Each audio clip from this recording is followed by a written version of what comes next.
Dikembe Mutombo. Throw this one out there, man. The man, the myth, the legend of the Denver Nuggets back in the day. I think he also played for Atlanta Hawks, right? Mm-hmm.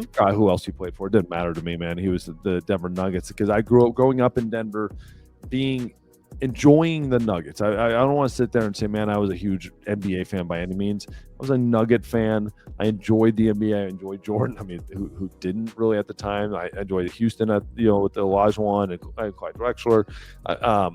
And not Clyde Drexler. Who am I thinking of? Yeah. What on Houston? On Houston back in the day. Sam Cassell. They had Robert Horry. They had a ton of guys. Okay. Later on they had the round. They had Yao Ming. They had Charles Barkley. They had a lot of guys.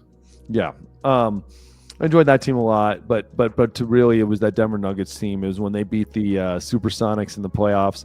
Number 8 being the number 1 team, first time all time it ever happened, and Dikembe laying on the ground crying, holding the basketball. Like to me, that was one of my greatest basketball memories. What do you got on Dikembe?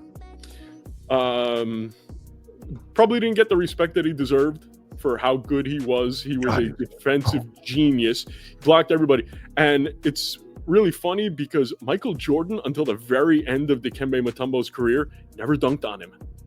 It took him forever to dunk on Mutombo. Mutombo was, gray and playing with Atlanta before Michael Jordan could actually dunk on him. He was broken. So that tells you just how good Mutombo was at defense. If he's stopping MJ, he's stopping guys. One of the things that you had said, which caught me right there, was defensive genius, and that's a thing that you don't realize. Like when you watch the Bulls video, like the Dynasty video, whatever the last one was, the Last Dance, and you're watching Dennis Rodman, and you're like, okay, you see the outside, the appearance, and with Dikembe, you see this, and you see the blocks, you see the rebounds with Dennis, and you see the appearance, and like the bulldog kind of like, I'm gonna fight you before anybody else knows we need to fight type of thing. What you don't realize is the work he put in, right? The rebounds, and just studying how a rebound worked, and just studying the physics of angles of shots and putting himself in a position to get the rebound. He didn't just show up and outwork you or out rebound you. He put himself in positions to get the rebound, and you're sitting going, how did he work? Why did he get and I didn't?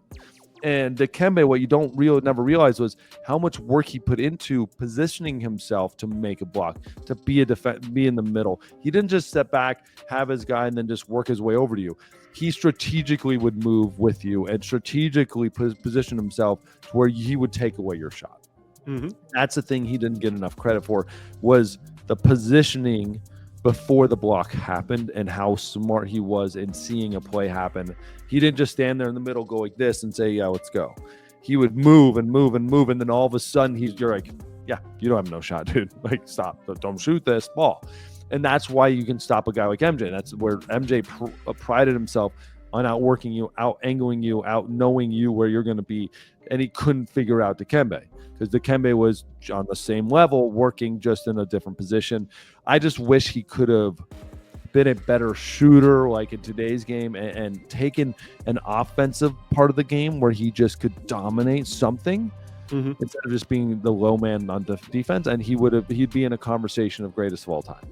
Yeah, he definitely wasn't Olajuwon, but he had the footwork defensively that Olajuwon did. Without a doubt. And